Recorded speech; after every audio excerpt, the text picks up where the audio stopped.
ট্রেতে স্ট্রবেরির চাষ। প্রিয় ভাইরা, এই যে দেখেন স্ট্রবেরি এখানে চাষ করেছি আমরা আমাদের অফিসের ছাদ বাগানে। এবং শীতকালে স্ট্রবেরি চাষের হচ্ছে উপযুক্ত সময়। ফলগুলো পাকতে শুরু করেছে এবং স্ট্রবেরি খেতে কিন্তু খুবই আসলে সুস্বাদু। এটির বংশবিস্তার খুব সহজেই করা যায়।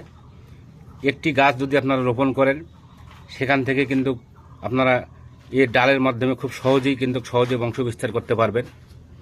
এবং নিচের অংশে যে আমরা খড়গুলো দিয়েছি, এই খড়গুলো দেওয়ার কারণ হচ্ছে ফলগুলো যাতে পচে না যায়। তাই আপনারা নিচের অংশে যখন ফল পাকতে শুরু করবে অবশ্যই খড় দিবেন। এবং এই যে দেখেন আমরা মশারি দিয়ে এখানে ঢেকে রেখেছি।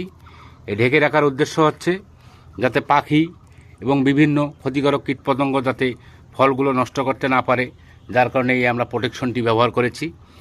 তাই চেষ্টা করি প্রিয় ভাইয়েরা, আপনাদের মধ্যে সুন্দরভাবে এই ভিডিওগুলো উপস্থাপন করার সঠিক পরামর্শ এবং সেবামূলক। তাই আপনারা যুক্ত থাকবেন আমার আইডিতে কৃষির সুন্দর সুন্দর প্রযুক্তি সম্পন্ন ভিডিওগুলো দেখতে এবং জানতে হলে। ধন্যবাদ।